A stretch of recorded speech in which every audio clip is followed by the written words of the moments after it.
Now, I have two, you could call them spiritual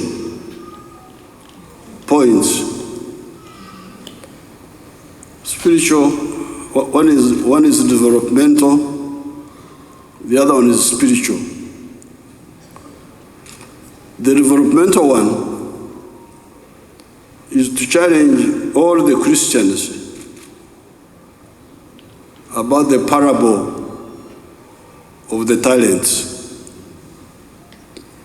You know that those people who are given talents, and the one who multiplied the talents, and the one who lost the talents, and the one who just sat on the talents. You know, their boss, when he came back, he was happy with the other one and was not happy with the other one. So we as Christians, we must be examples to the Bakafiri by using our talents. And in another part of the scriptures, it says, let your light so shine before men that they see your good deeds and praise your Father in heaven.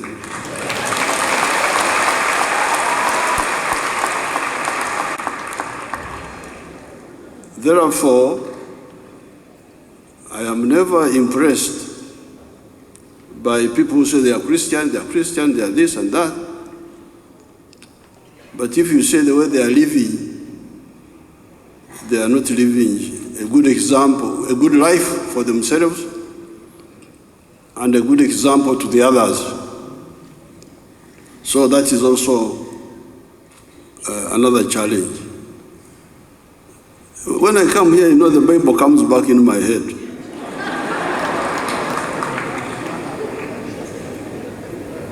Because there is another portion which says that our bodies are the temple of the... Unfortunately, I know the Bible in Rinyankore, so I tried to translate in English. It says, so if our bodies are the temple of the Lord, we must look after those bodies. No hunger, no alcohol, no umaraya, no... Is obesity a sin also or what?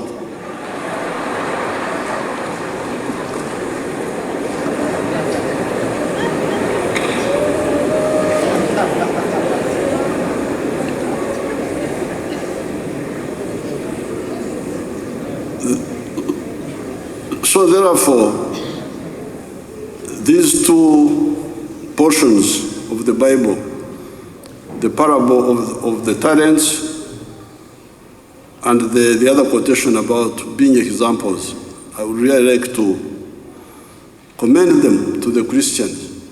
The United States of America, which so many people talk about, was actually built by Balokore, by Puritans who came from Europe. They had a lot of discipline, a lot of zeal. That's how they built the US. Now it has been taken over by other people. The people who are in charge now are other people now. Homosexuals, what have you. But the ones who built were the Christians. So you people, the Christians, if you really follow the example of Jesus, you can do a lot for this country.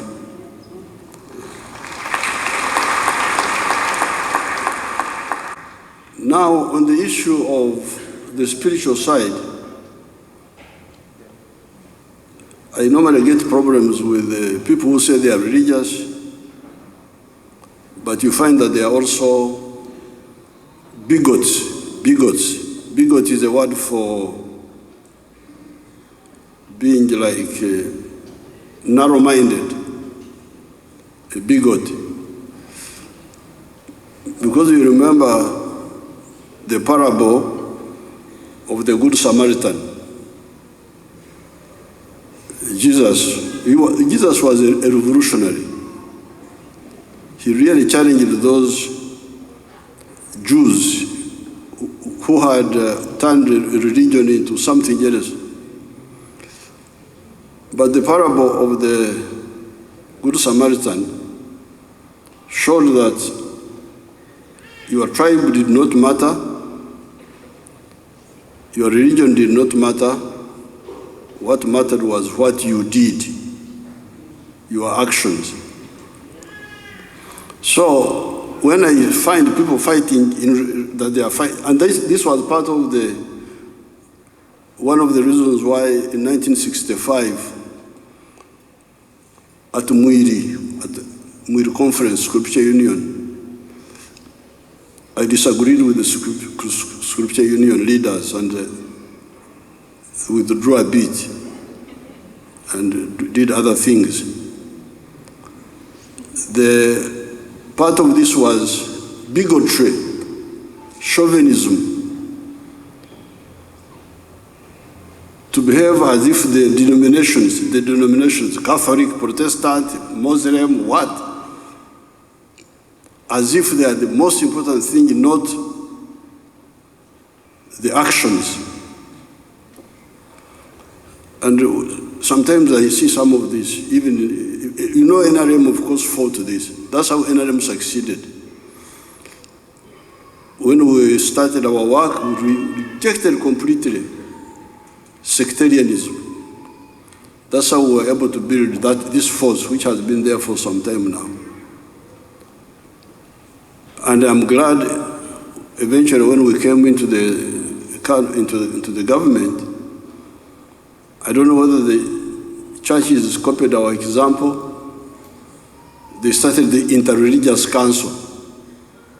I don't know whether you followed our example or you had done it before. I don't remember. But I congratulate you for having the Interreligious Council.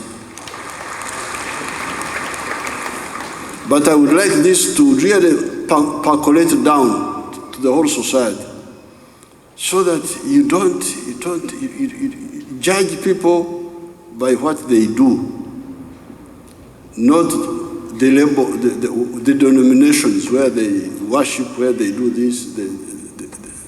Because then how do you handle the parable of the Good Samaritan? I hear the Samaritans were not Jews.